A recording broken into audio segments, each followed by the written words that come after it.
Hey everybody, welcome to the APEX interview series. I'm Tim Britton. If you haven't heard or seen of the APEX, where have you been? Basically, this September, there's going to be a load of absolutely awesome people hiking up and down the Helvellyn Peak about 9.2 times to accumulate the total height of Mount Everest. But this is our interview series where we take a deeper dive and meet some of the people that are going to be actually taking part, find out a little bit about their history, about their training, maybe find out about how they came to actually do the APEX, and maybe just a few tips and tricks or just some funny stories along the way. Now, this evening or today, I have got a wonderful lady who is going to be talking to us. She's got a whole host of things, and we've got a couple of fun questions that we need to find out the answers for, which is all going to be about certain dances and certain random items carried up these mountains. So without further ado, I'm going to bring you in and introduce you to the wonderful Emma. Emma, how are you, my darling? I'm super, thank you. How are you? I'm really good. I'm really good. Now, I know that you're a little bit nervous, but you don't need to be nervous because it's just you and me. And that's the great thing about this, because no one's going to know.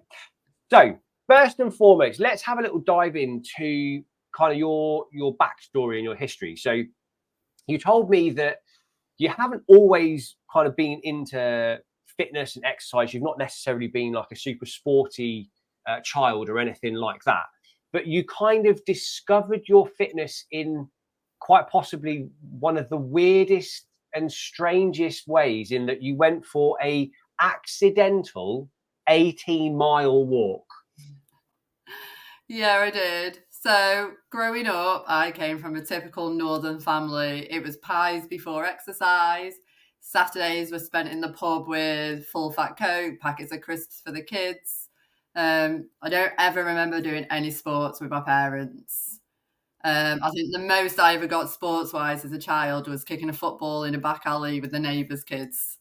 I don't remember having a bike or anything like that. No bike? No bike. I drowned when I was, I think, 4. So I never even took swimming lessons after that. I was petrified. Okay, hang on. You can't just drop something like that in there. That wasn't in the pre-notes. You drowned when you were 4. Yeah, so I think we were on holiday and my mum was doing lengths up and down a pool, and I was toddling around the side, and in a split second I'd fallen in at the deep end. Luckily, lifeguards are amazing, came in after me.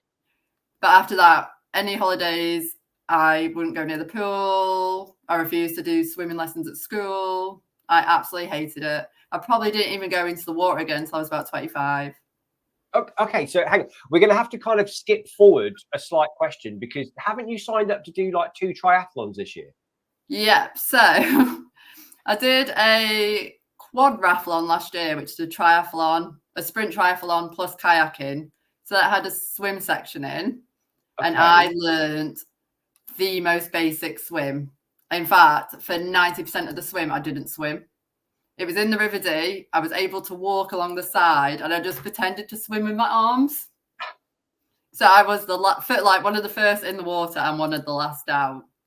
That tends to be a lot of the time when people do triathlons. They go, "Oh, I can swim. I know how to swim." And what they really mean is, "I know how to not drown." It's very different when you're actually having to swim a decent length of water, especially when it's open water, because it's completely different when you can't see the bottom of the pool. So, okay, so I know we're going to come on to this a little bit later, but I'll ask the questions now. So how is it feeling like getting into your swimming and stuff now, having like had something like that happen all those years back? Yeah, so as a teenager, I was a stone in weight for age. So in high school, so year 11, I was 15 stone. And I grew up in a time when Kate Moss was everyone's idol. And she must have weighed about 5 stone at the time. She was tiny. And to have that completely straight up and down was the norm, and that's what people aspired to. So I very much stood out. I started puberty very early. I think I had like B-cup boobs by the time I'd left primary school. So already I looked different. Unfortunately, I had red frizzy hair. I had NHS glasses. I mean, my childhood was against me. So I would stop halfway and then thought, then it's only half the length of the pool that I actually have to stay on the water. So 6 weeks ago, I probably did 8 lengths with doing that. Yeah. And then last week I managed 1,200 meters without putting my foot down or stopping.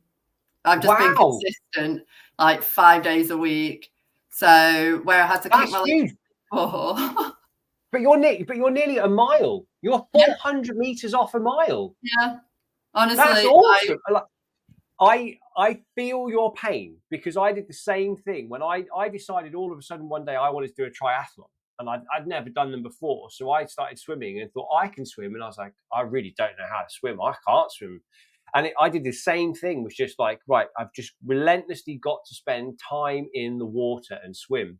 I've always had like surfboards attached to me and things like that, and never really realized how bad I was in the water until I did the same thing as you and had that consistency. But we're going to come on to all of this. Let's rewind the track a little bit. But so you didn't necessarily have the sportiest of childhoods or anything like that. no. I can't believe you didn't have a bike.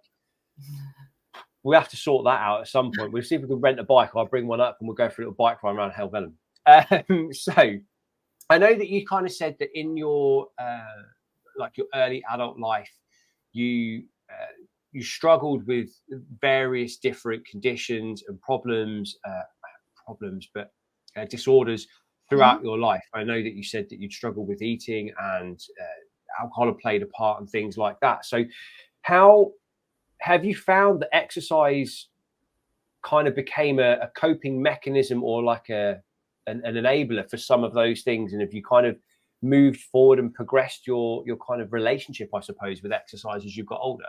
Yeah, so as a teenager, I was a stone in weight for age. So in high school, so year 11, I was 15 stone. And I grew up in a time when Kate Moss was everyone's idol. And she must have weighed about 5 stone at the time. She was tiny. And to have that completely straight up and down was the norm, and that's what people aspired to. So I very much stood out. I started puberty very early.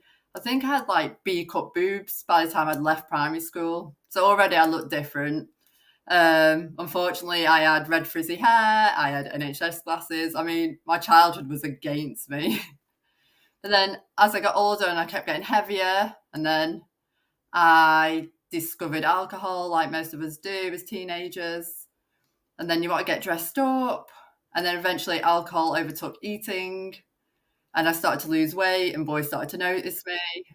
So then all of a sudden I'm in this cycle of, okay, there is some sort of direct correlation between being thin and being attractive.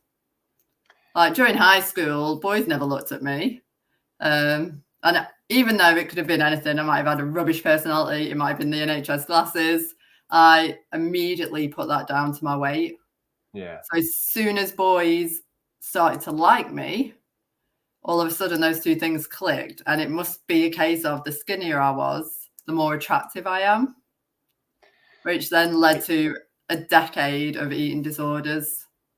Yeah, and it's I mean, this is one of the kind of the biggest topics, I suppose, in and around the use of social media and how that influences people nowadays. And I thank my lucky stars that social media was not around when I was a kid, because it would have been even worse. And it is one of those things that it can be very easy for those lines to become, like you said, blurred, and for you to make that kind of association and think, and it takes time until you realize that actually that was an unhealthy association, that was a mismatch association that you were so certain was a tight-knit fit when we were younger. And it can take a long time to kind of to pull ourselves out and away from that. And I suppose, you know, that's where I think we were talking a little before, that this is kind of where you're starting to find that line. Yeah, so especially hiking, because when I'm hiking, you know, there's no machine telling me how many calories I burn. You know, I go out and I think, do you know what, I want to spend the whole day hiking. So I don't bother setting my watch, I don't set Strava. There is no way for me to track the numbers, except for on a map where I know I'm going to walk up to 25 miles in a day. But I don't go any further past that number in terms of looking at calories burned. I don't even particularly look at ascent, because I know the higher I go, the more calories I'm naturally going to burn. And I make a day of it. So, you know, I'm such a snack girl. So even if it's a snack every mile, I'm going to stop. I'm going to enjoy my snack. I'm going to enjoy the surroundings. I mean, I think it really hit home to me when I first started hiking, and I met this lovely older lady on the trail, and she must have been in her 60s, and she told me that she'd only just become happy with her body.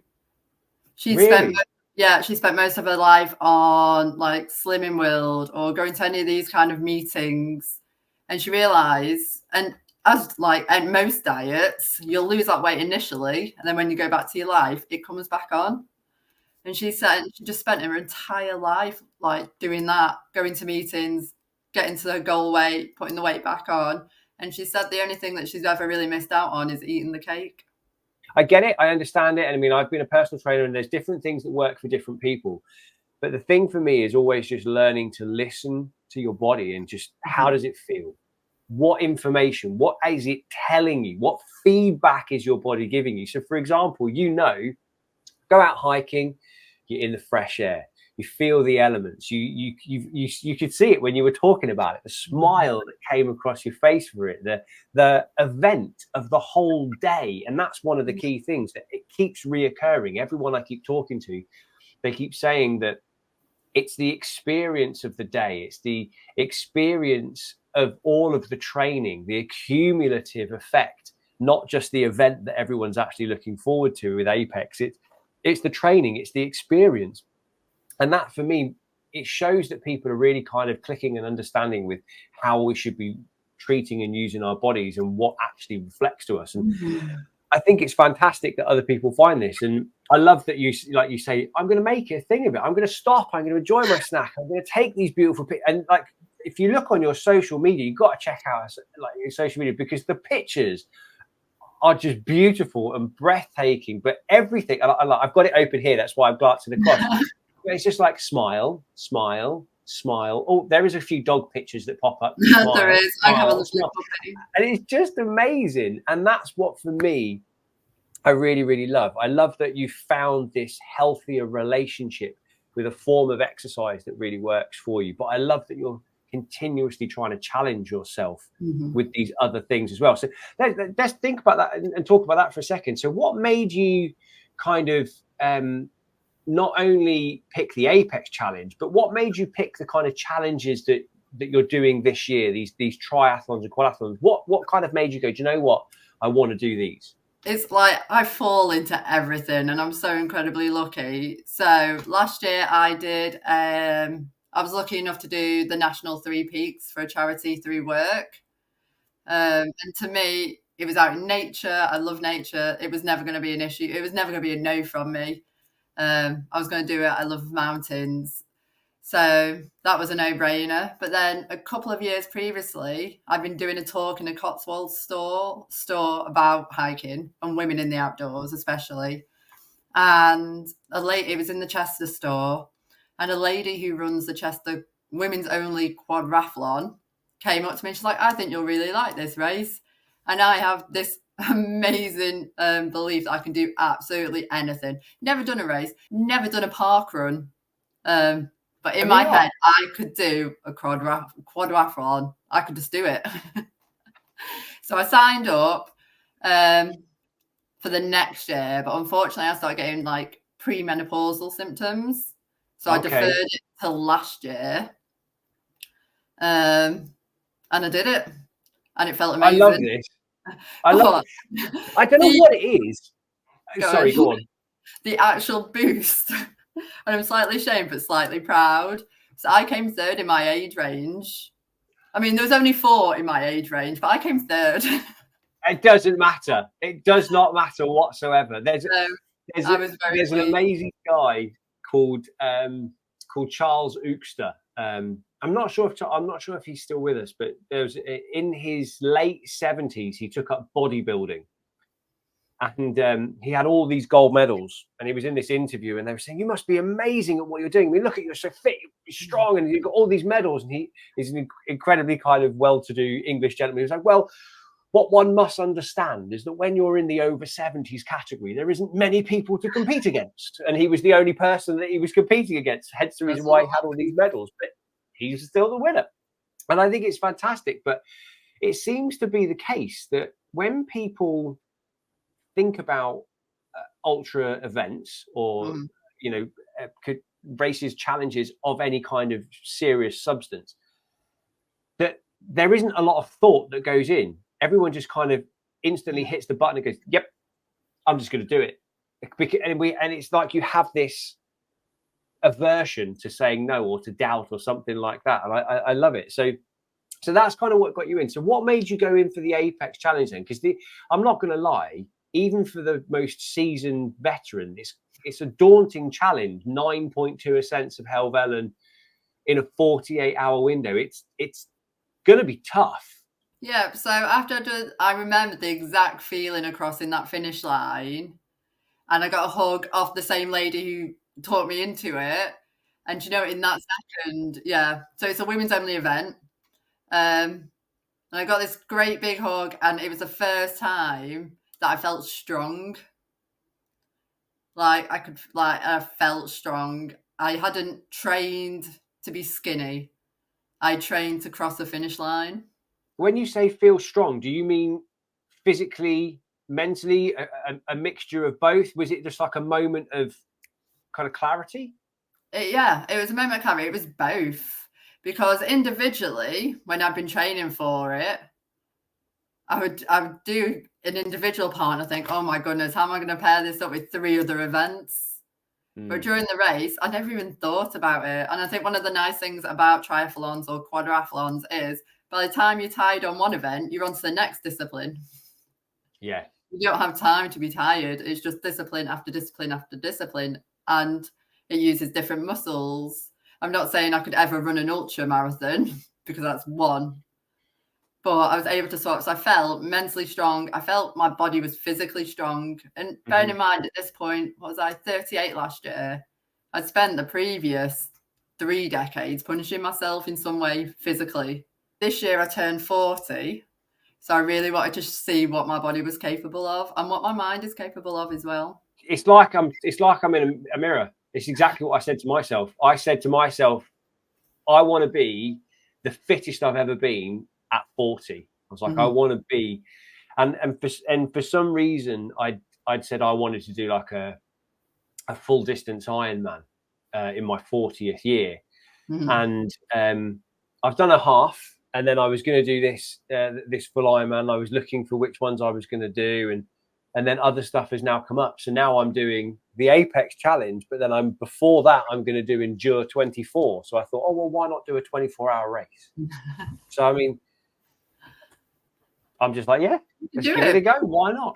So, but it is that moment, and I love that you had that feeling, and you can still remember that feeling of when you crossed that finish line and what it feels like. And do you kind of feel like when you're out and you're doing like your hikes on a weekend or something like that, do you still feel moments of that strength? Does it kind of have a bit of a reminiscing feeling to you, like when you're out and you're doing your hikes and feeling free or anything like that? Or is it just a completely separate but still wonderful feeling? No. So if we go back to how I got into hiking, so I've always quite happily done things on my own. I quite happily go for a meal on my own. I can go for days out on my own. It never bothered me. But just before I accidentally went on this walk, I was starting to question what the point was. Like, I was enjoying myself, but I felt like there was no real purpose. Like something, not that people were missing, but something was missing. And I absolutely love Wales. And I was getting all my days out from a book I had about Wales. So it was like all the nice touristy attractions, towns, places to visit. And I was like ticking them off quite happily with something just missing. And on one of the pages was a walk around Anglesey on the coastal path.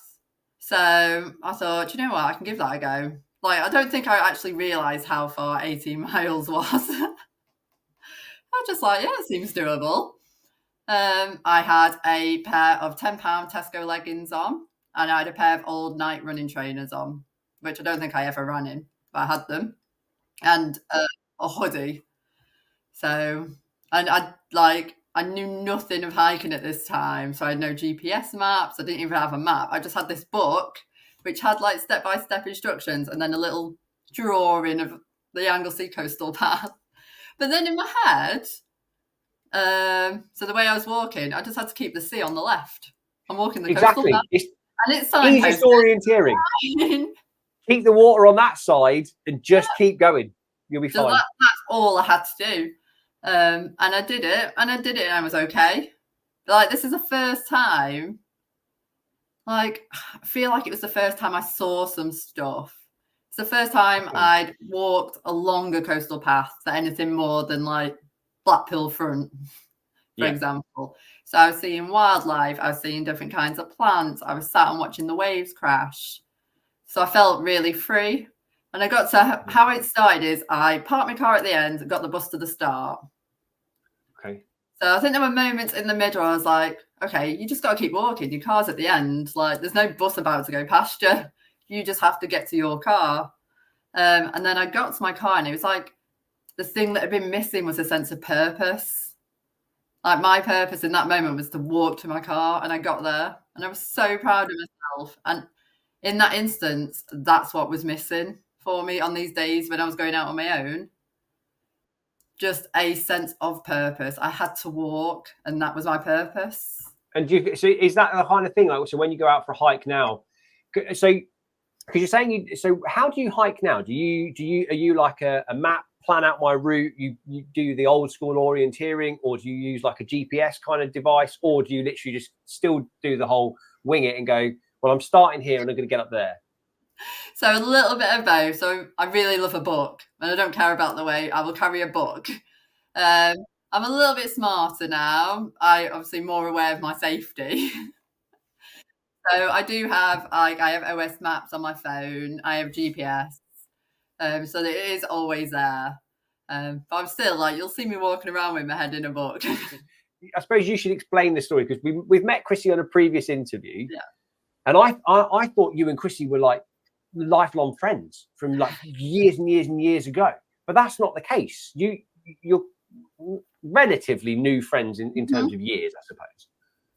So Chrissy, I started speaking to on Instagram in 2019, around the summer, I think, of 2019.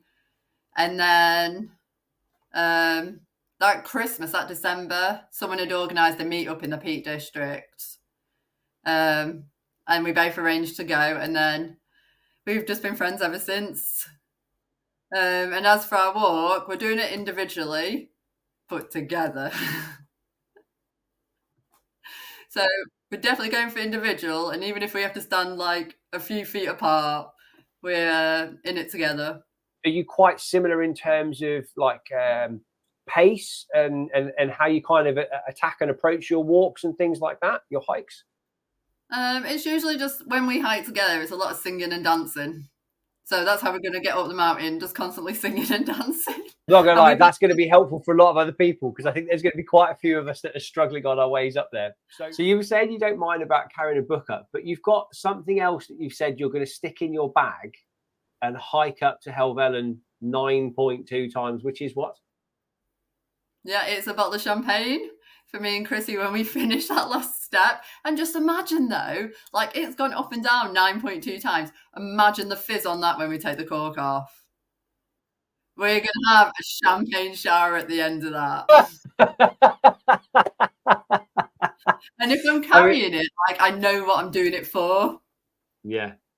Well, you said you've got to have a purpose. That's your purpose. So you can open it and enjoy that champagne at the end. Okay. So, I see. This is always the thing that starts to happen with these interviews is time starts to race on, and we start running out of time. So, okay. So let's have a quick. So the training that you're doing now, have you started thinking towards the APEX Challenge and maybe how you might have to alter your training, or are you just focusing on each individual event as it's kind of coming up, and you're just thinking, I'll just try to add a bit of mileage in? Or no, so because I've got 6 events this year, I've got 6 events between April and September, so I can't. There's not enough time to individually train for each one. Yeah, I know. Wow. So hang on. I'm sorry. I've got a massive calendar on this side of my room, so I'm just having a look. So you're going from April. Wow. So what events have you got packed in then? So I've got a sprint triathlon in April. Yeah. I have an Olympic triathlon in June, a quadrathlon in July.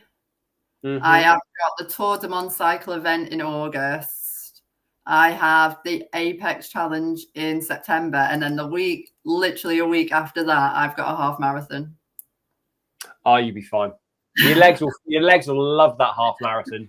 We always ask a couple of questions coming in towards the end of the interviews, and one of those questions is about daily routine. So, do you have anything in like your daily routine which is a non-negotiable? Everything. So I think it's really important to talk about as well, because I think like being able to do events is a privilege. You know, having the money to enter events, having the money to eat correctly, even to have gym membership is a privilege. And I think that's always in the front of my head. But and I don't think sometimes enough is spoke around about people who are training for these events who have full-time jobs. Because when we look at triathletes, you know, a lot of the time, the ones we look up to, it is their job. You know, they can spend hours and hours and hours training and getting better and better and better. You know, I know I'm not going to be in the top 50% of winners of the day. But for things like, so I have a puppy, so I have to get up at 5 a.m. to walk the puppy to make sure I can get to the gym for 6 so I can train before work starts at 8:30. So when I put my week together, I write first my non-negotiables. So it's the hours I'm in work. It is the times the dog needs walking. It is my partner has 2 children, so their time's protected. So I'm not training while they're here. It's not losing sight of my relationship, because it's really easy when you're training that all you do is train. So that those 4 things are my non-negotiables. And then I fit everything in there. But I'm training every other day. I'm training twice a day, and then training 6 days a week. I think it's a really smart way of doing stuff is to have your diary and to write down. And so, because visually, I think it's a huge thing. And that's why I have this calendar now. It's become a big thing for me now, having a big year-long visual, because I look at it and I go, well, you say that you don't have any time. Well, there's a couple of days right there. You've got some time. Like you say that you don't get the this, that, and the other. Well, where was the last time that you put time for your relationship in? When was the last time that you did an event where? And I think it's right. I think making sure that we can plan, visualize, and see that kind of structure in front of us is really important. So is there anything you do specifically within your training or to aid your training that you do that's a bit of a non-negotiable? Do you have anything like that you kind of go, right, I know that if I didn't do, for example, for me, it's my mobility. If I didn't do my mobility, like my body just does not work the way it's supposed to. I have to make sure I fit it in. So I have to pencil it in. So do you have anything like that specifically around your training, or is it quite fluid? It is quite fluid, but the same coming from using exercise as a punishment. I'm much better now at listening to my body. So I know in a week I want to do 5 swims and 3 runs and 2 strength training. But how that looks in the week, so I have penciled out roughly. But if there's a moment I just can't do it, or last week I just didn't want to do it on the Friday, so I didn't do it. And it kind of I suppose you could say that the non-negotiable in terms of your training is it's listening to your body. It's non-negotiable to ignore what my body is telling me, and I suppose body and kind of mentally what your mind is telling you. You learn to go, no, I must listen to my body and be in tune with yourself. So that's great. And you do, and it's great with your food as well. And the better you are with doing that with your exercise, the better you are with knowing what fuel you need as well. Yeah, 100%. Yeah, because quite often we can overeat on stuff when we don't really need to be doing it. If we're just going to be sat at home working on the computer, I don't need to put in anywhere near as amount of calories as if I'm going out for a huge run, or if I'm going for a big brick session where I'm cycling and swimming or something like that. Okay, so the final two questions that I've got to ask you. So it's obviously the APEX challenge.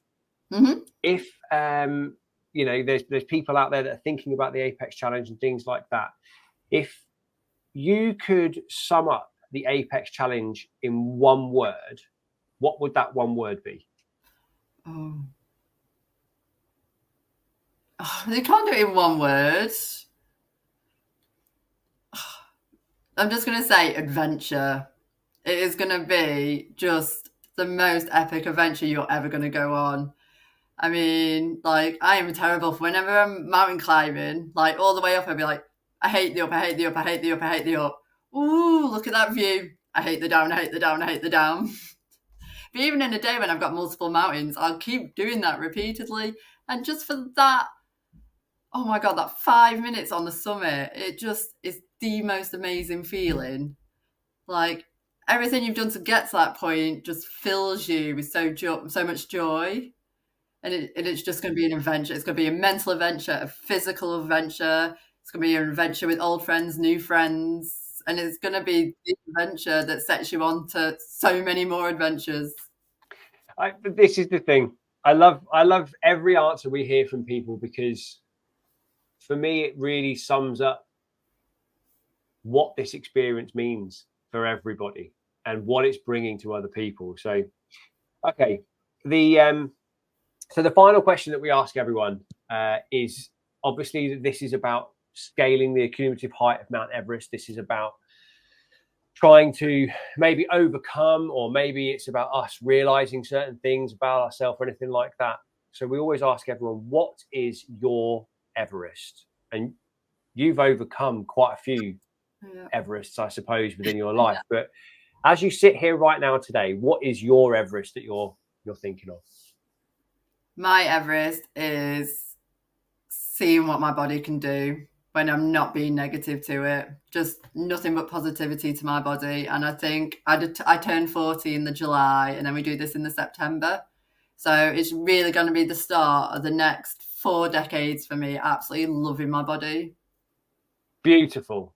Oh, it has been an absolute pleasure to talk with you. So it's been absolutely wonderful. Thank you so much for coming on. And I cannot wait to see you up on that mountain. And I can't wait to see these dance routines as well. You'll be dancing with us.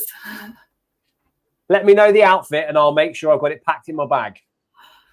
I will do. It's been a wonderful thing. Thank you so much, Emma, and I will see you shortly.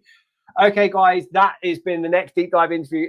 It's amazing. You can see the energy that there's going to be on this event. You can see the wonderful characters and people that there's going to be. So make sure that you do like and subscribe. Make sure you follow along. Have a watch of all of the other content that's available, and make sure that you keep staying tuned for everything to do with the APEX Challenge. And I'll catch you in the next one.